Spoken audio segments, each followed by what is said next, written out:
በትግራይ ማይጨው በእሳት አደጋ 3 ሰዎች ሞቱ።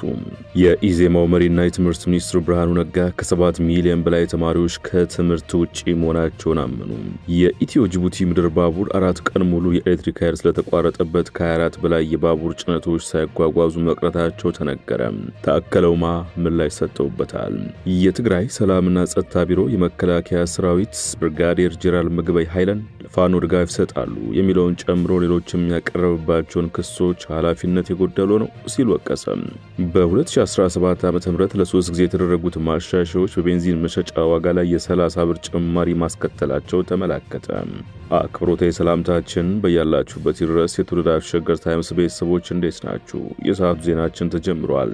በመግቢያችን ላይ ያስተዋወቅናችሁ ርዕሰ ጉዳዮች ጨምሮ ሌሎች መረጃዎችንም ይዘናል። አብራችሁ እንድትቆዩ ጋብዘን ወደ ዜናዎቹ አመራን።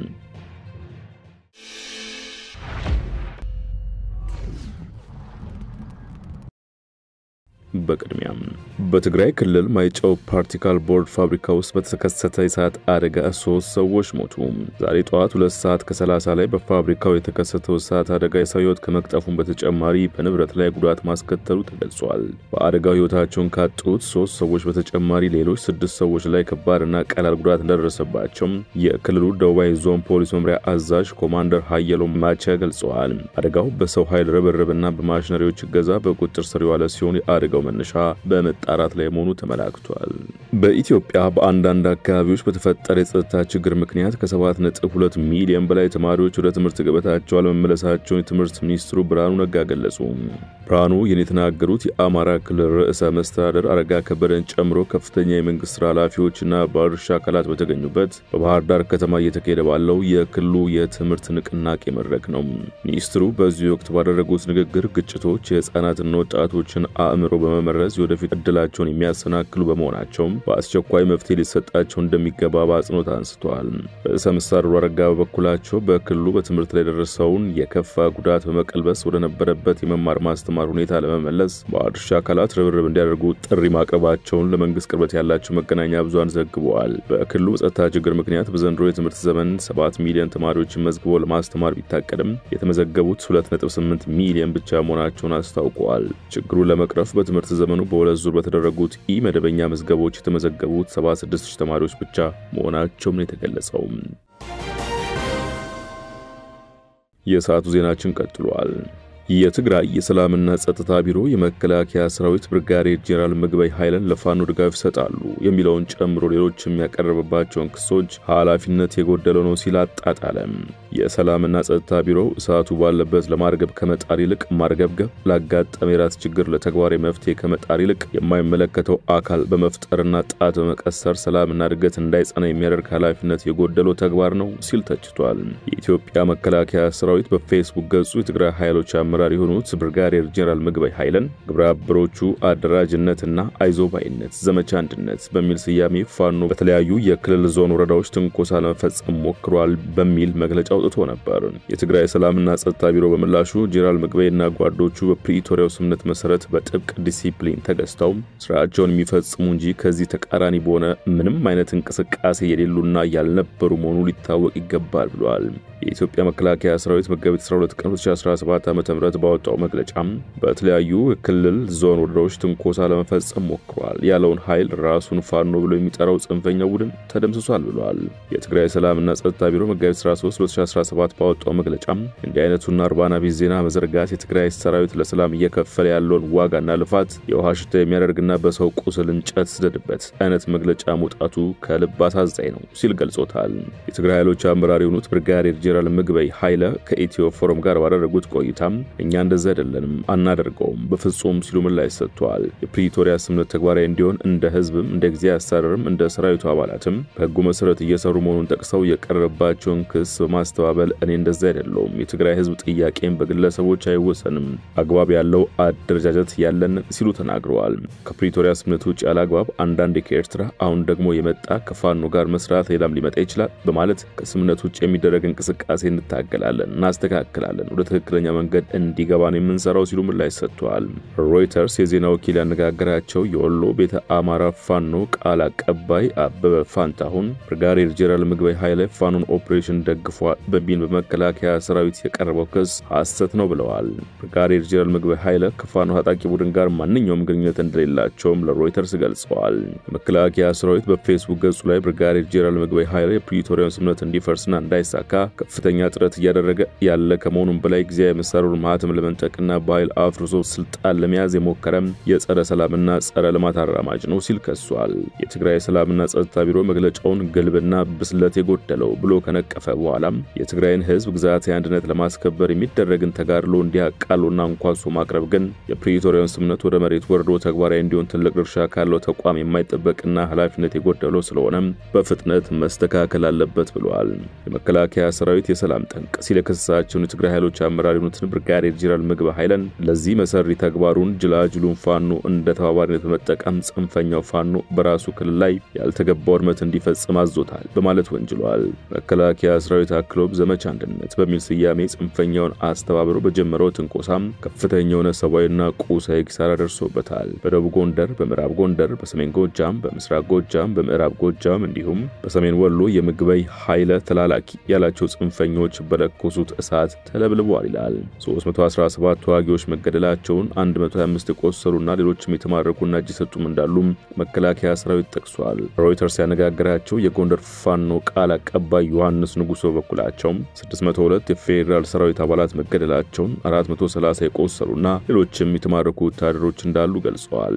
የወሎ ቤተ አማራ ፋኖ ቃል አቀባይ በበፋንታውን 30 ተዋጊዎች እንኳን አልተገደሉም ሲሉ ለሮይተርስ ተናግረዋል። የትግራይ ሰላምና ጸጥታ ቢሮ የመከላከያ ሰራዊትን ክስ ወንጀላና ስም ማጥፋት ሲል ተችቶታል። የትግራይ ኃይሎች አመራር የሆኑትን ብርጋዴር ጄኔራል ምግበይ ኃይለን ከኢትዮ ፎረም ጋር ባደረጉት ቆይታ አንድም የፋኖ አመራር ከኔ ጋር ግንኙነት የለውም፣ አላደርገውም፣ አናደርገውም ብለዋል። ባለፈው ክረምት ወደ ቀያቸው የተመለሱ ያለማጣ ወረዳ ነዋሪዎች አሁንም አስፈላጊው ድጋፍ እየቀረበላቸው አይደለም ተባለ። ከ53000 በላይ የሚሆኑና ከ6 ወረዳዎች ተፈናቅለው በትግራይ ክልል ተጠልለው የቆዩ ነዋሪዎች ወደ ቀድሞ ቀያቸው መመለሳቸው ይታወሳል። የክልሉ ጊዜያዊ አስተዳደርና የፌዴራሉ መንግስት ባደረጉት ተፈናቃዮችን የመመለስ ስራ ከተመለሱ ወደ 8 ወር ገደማ የሆናቸው ተፈናቃዮች አሁንም ምንም አይነት የማቋቋሚያ ድጋፍ እየተደረገላቸው እንዳልሆነ ሸገር ሬዲዮ ዘግቧል። ምንም አይነት ድጋፍ ባይቀርብላቸውም ከዚህ ቀደም ከሚኖሩበት ማህበረሰብ ጋር በሰላም መኖራቸው ትልቅ እድል ነው ሲሉ የተናገሩት የጊዜያዊ አስተዳደሩ ደቡብ ትግራይ ብሎ የሚጠራው አካባቢ አስተዳዳሪ የሆኑት አቶ ሀፍቱ ኪሮስ ናቸው። የሰላምና የጋራ ጉዳዮች እንዲመካከሩና እንዲሰሩ እድል ፈጥሯል ሲሉ ሀፍቱ ኪሮስ አስረድተዋል። ትግራይ ክልል ጊዜያዊ አስተዳደር ስራ አመራር ኮሚሽነር ገብረሕይወት ገብረ እግዚአብሔር ዓለም አቀፍ ሰብአዊ ረድኤት ተቋማት ድጋፍ ማቋረጣቸው አይደለም የተመለሱት፣ መጠለያ ያሉትም ከየካቲት ወር ጀምሮ ድጋፍ እንዳላገኙ ተናግረዋል።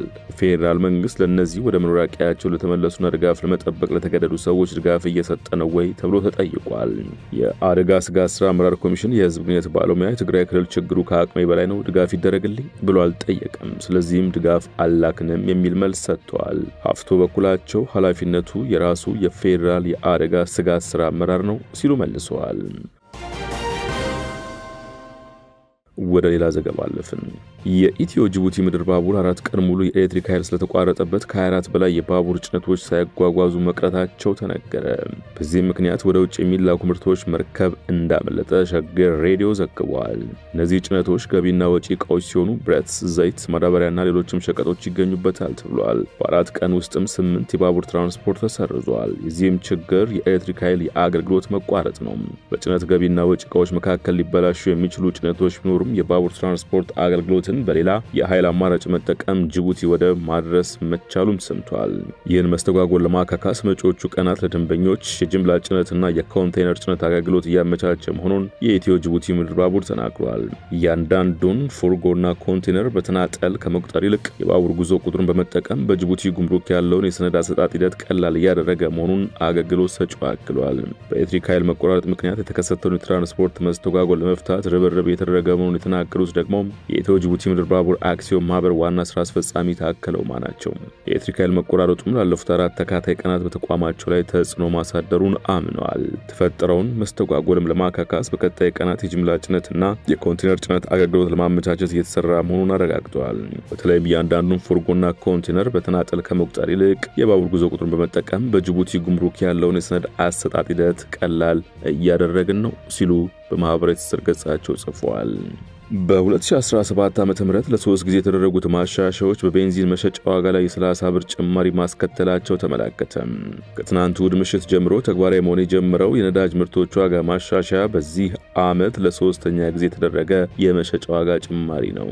መንግስት በነዳጅ ምርቶች ላይ ያደርግ የነበረውን ድጎማ ቀስ በቀስ ማንሳት የጀመረው በ2014 ዓ.ም ነበር። ከ3 ዓመት በፊት በጀመረው ሂደት የግልና የተቋማት ተሽከርካሪዎች በአንድ ዓመት ውስጥ ከድጎማ ስርዓቱ የወጡ ሲሆን የህዝብ ትራንስፖርት አገልግሎት ሰጪዎች የሚያገኙት ድጎማ ደግሞ በ5 ዓመት ውስጥ ሙሉ በሙሉ እንዲነሳ የማድረግ እቅድ ይዟል።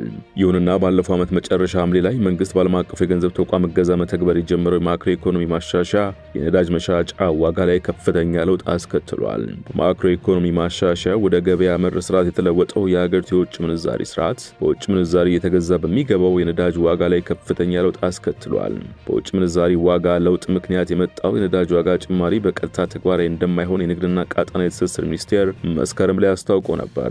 በሚኒስቴሩ ገለጻ በውጭ ምንዛሪ ለውጥ ምክንያት የመጣው ለውጥ ተግባራዊ የሚደረገው ለአንድ ዓመት ያህል በየ3 ወሩ በሚደረግ የዋጋ ጭማሪ ነው። በዚህም መሰረት መስከረም ወር ላይ የተደረገው የመጀመሪያው ማሻሻያ በቤንዚን ላይ 8 ብር ከ54 ሳንቲም ጭማሪ ያስከተለ ሲሆን የነጭ ናፍጣ ዋጋ ደግሞ በ6 ብር ከ54 ሳንቲም እንዲጨምር አድርጓል። በዚህ ዓመት ሁለተኛው ዋጋ ጭማሪ የተደረገው ባለፈው ታህሳስ ወር ላይ ነበር።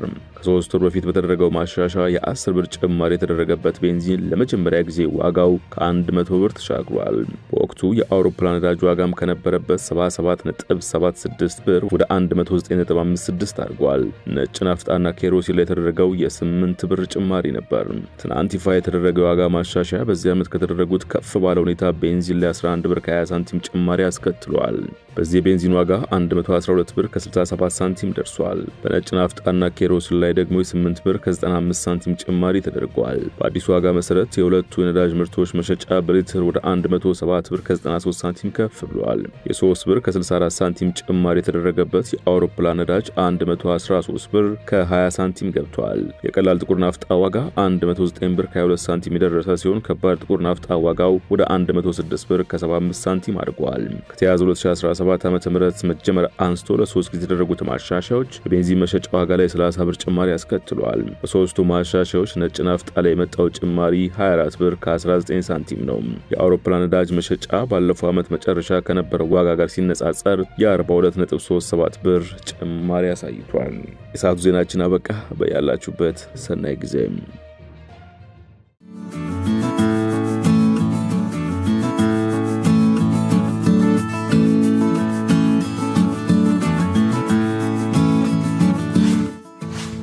ሸገር ታይምስ ሚዲያን ሰብስክራይብ በማድረግና ደወሉን በመጫን ይከተሉን።